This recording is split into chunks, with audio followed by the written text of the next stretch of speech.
दिल्ली कैदियों ने कैद खाने में नंगा नाच मचा दिया था जब उनको जिंदगी में पहली बार ज्योमेट्री बॉक्स मिला। इनको समझ नहीं आया कि इसका करना क्या है। उसमें से प्रकार निकाल के बोतल के ढक्कन में छेद कर रहे हैं, फिर उसके अंदर से पानी पी रहे हैं। आधे बच्चों को पल्ले ही नहीं पड़ रहा है कि ये दो मुंह वाले प्रकार का करना क्या है, तो बैठ के उसकी स्ट्रेचिंग खोल रहे हैं। कुछ गांव के लौंडों ने मिलके तो हथियार वगैरह बना लिए थे। ये देख, ये अपने को यहाँ से हुक पकड़ना है, उसके बाद तुम जैसे खींच के इसको छोड़। हाँ, हमारे स्कूल में आसपास के गांव से भी बच्चे आते थे। मेरे को बहुत बढ़िया लगते यार ये बच्चे। इनको तुम इनके बैग से ही पहचान सकते हो कि ये तो गांव से, क्योंकि इनके बैग की सबसे आगे वाली जेब में से हमेशा तेल टपकता रहता है। ये लोग लंच के नाम पे एक अचार की चीर और 3 पराठे भर के लाते थे स्टील के डब्बे में, जो रोज लीक कर रहा है। और ये लोग रोज अचार कैसे खा ले रहे हैं। ये लोग स्कूल की बस में ही आते थे, जिसका ड्राइवर था अब्दुल और कंडक्टर रफीक। अब्दुल और रफीक मिलके बसें ड्रिफ्ट करवा देते थे। जान दो, चलो उतर जाओ, आ गया स्कूल। रफीक की स्पेशलिटी थी कि जहाँ से बस निकल ही नहीं सकती वहाँ से भी निकलवा देता था। हाँ, आंदो आएगी, निकलेगी। इतनी जगह में तो 4 बसें पार्क हो जाएंगी। हाँ, जान दो।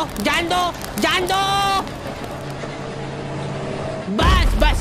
अब्दुल और रफीक बहुत डेडिकेशन के साथ काम करते थे। बारिश में गांव में बाढ़ आ गई है, गांव वाले बेचारे घर से बाहर नहीं निकल पा रहे हैं। बच्चों ने स्कूल की ड्रेस पहनी थी, वो वापस से खोल दी कि ऐसे मौसम में तो कहाँ ही जा पा रहे स्कूल। इधर अब्दुल और रफीक बस लेके आ गए बाढ़ में। आराम से निकलेगी, आराम से चलने दो। इतनी मेहनत करके जब ये सब स्कूल पहुंच रहे तो पता चल रहा है कि बाढ़ के कारण स्कूल ही बंद है। मेरे को बहुत पसंद है ये बच्चे, क्योंकि ये पढ़ाई को ज्यादा सीरियसली लेते ही नहीं है। ये लोग सारे सब्जेक्ट की एक ही कॉपी बना रहे हैं। टीचर ने कवर चढ़ाने का बोला तो न्यूज़पेपर में लपेट के लिया रहे कॉपी को। ये लो, चाय के कप के निशान दिख रहे यार उस पे। बेटा पेपर तो ढंग का लपेट के लाते। 120 पन्ने की कॉपी में 5 पार्टीशन कर रखे इन्होंने अलग अलग सब्जेक्ट के, और उसमें भी छोटा लिख रहे ताकि कॉपी नहीं भराए। और ऐसा नहीं है कि इनके पास पैसे नहीं है कॉपी लाने के। इनके गांव में इनकी इतनी जमीन है ना कि ये लोग जमीन बेच के आखा स्कूल खरीद सकते हैं। वो अलग बात है कि इनको इनकी जमीन का हिस्सा अभी तक मिला नहीं है, क्योंकि चाचा और पापा के बीच में घनघोर मनमुटाव है। दोनों को ऐसा लगता है कि इसने मेरे को धोखा दिया है। धोखेबाज, साथ में मत बोल। देख, मैं यहाँ पे फालतू बात करने नहीं आया हूँ, बात एकदम क्लियर है। मेरे को मिलनी चाहिए पूरी प्रॉपर्टी। अच्छा ठीक है, सबसे पहले से तू औकात में रहे। तू रहे औकात में। अरे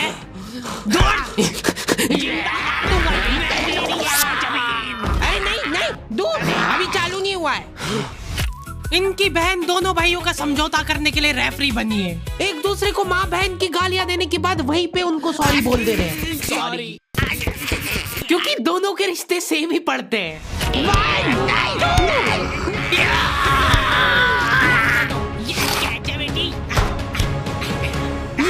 जीत गया। ये देख कोर्ट कचहरी में मिलेंगे अब। तो अभी तक वो केस चल रहा है और वो चलता ही रहेगा जब तक पापा या चाचा में से कोई मर नहीं जाता।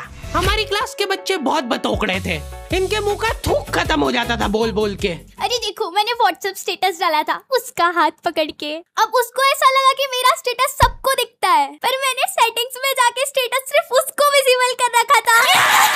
लॉन्डो से कुछ भी शेयर करना बहुत रिस्की काम होता है। मेरे को तो अच्छी लगती है यार कंचन। तुमने सिर्फ बोला है कि ये अच्छी लगती है, इधर लॉन्डो ने अफवाह फैलानी चालू कर दी। सर, उसको आंख उठा के मत देखना, भाई की बंदी है। जब भी वो पास से निकल रही है मत करो यार ये हरकत। वो इंटरेस्टेड होगी भी तो भाग जाएगी तुम्हारी हरकतों की वजह से। इतनी ज्यादा बकलोली सहन करने के बाद हमारे क्लास टीचर ने सोचा कि इनका सेटिंग अरेंजमेंट चेंज कर देते हैं। एक लड़का और एक लड़की बैठाएंगे, फिर देखते कैसे बात करते हैं ये। मेरे दोस्तों के पास जो लड़कियां बैठी वो बीच में बैग रख ले रही है ताकि गलती से भी ये दरिंदा उससे टच नहीं हो जाए। इनका तो फिर भी ठीक था, मेरी किस्मत तो बिल्कुल ही घटिया थी। जब तक मेरा नंबर आया लड़कियां ही खत्म हो गई हमारी क्लास की। अच्छा ठीक है, तुम अकेले बैठ जाओ। तो अब सभी बच्चों को फर्स्ट पीरियड तो मजबूरन ऐसे ही बैठना पड़ता था, लेकिन जैसे ही सेकंड पीरियड लगता था इस टीचर की क्लास के बाहर जाने में और अगले टीचर की क्लास में आने में 30 सेकंड मिलते थे हमको। उस 30 सेकंड में सब लोग अपने अपने झोले उठा के दौड़ रहे इधर उधर। जैसे ही अगला टीचर क्लास में आया,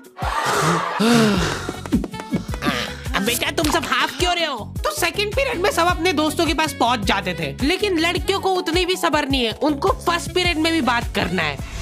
व्हाट्सएप स्टेटस जो था वो सिर्फ उसको दिखा।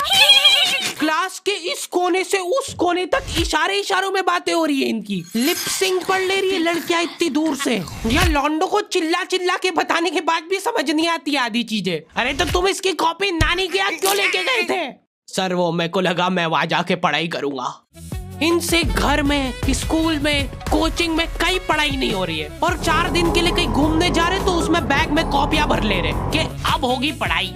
वो भी दूसरे की कॉपी मांग के ले जा रहे हैं। वहां जाके सिर्फ कॉपी निकाल के सामने रख दी सबके, ताकि नानी के घर पे तुम्हारा एकदम रोला जम जाए कि लड़का दुनिया इधर से उधर हो जाए पर पढ़ाई नहीं छोड़ता है। लड़का दूसरे की कॉपी मांग के लाया है अपनी कॉपी कंप्लीट करने के लिए, जबकि स्कूल डेली जा रहा है अपना लड़का, फिर भी कॉपी इनकम्प्लीट रह जा रही है। और बात ये कि वहां जाके भी इनसे कॉपी कंप्लीट हुई नहीं है, उल्टा हुआ निकाल के रख दी थी और भूल के आ गए कॉपी। और तुम्हारी लीव तो 3 दिन की थी, तुम 5 दिन बाद क्यों आए मुंह उठा के?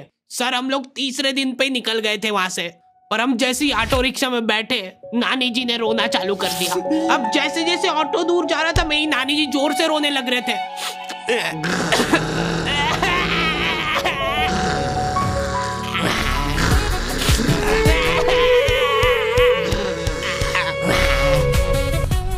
एक पूरा दिन तो इसमें हो गया सर हमारा। फिर अगले दिन मम्मी ने उतर के नानी जी को समझाया, रो मत मम्मी, ऐसे रो मत, मत रो। उन्होंने रोते रोते समझाया कि मत रो। आधा दिन ये चला, फिर आधे दिन ऑटो वाले ने वापस से मजे लिए।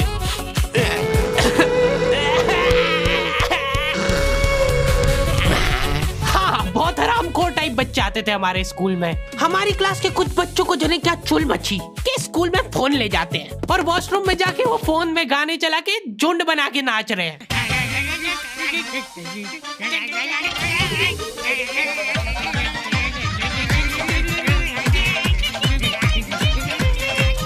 उधर साइड में लाइन डिस्टर्ब हो गई यार उन बच्चों की जो कांच में बाल बनाने के लिए लगी है। वॉशरूम में मूतने से ज्यादा लंबी लाइन बाल जमाने के लिए लगी होती थी। और तुम गौर से देखोगे इनको तो पता चलेगा कि सब लोग सेम ही चीज कर रहे हैं। बाल गीले करके अपनी जेब से कंघा निकाल रहे गोल वाला, उसके अंदर 2 उंगली फंसा रहे और फिर बाल खड़े कर रहे हैं।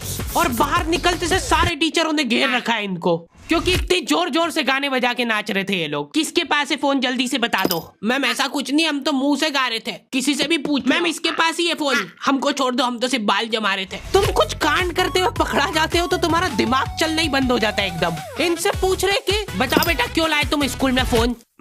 मैम वो यूट्यूब से पढ़ाई करने के लिए। स्कूल में? हाँ, हमारे स्कूल में सबसे बड़ी टॉप की सजा होती थी सस्पेंड करना। और मेरे को पता नहीं क्यों बहुत बढ़िया लगती थी ये सजा। ना तुमको स्कूल वालों को लीव लिख के देना है, ना स्कूल वाले तुमसे पूछेंगे कि तुम कहाँ गए थे। रिटायरमेंट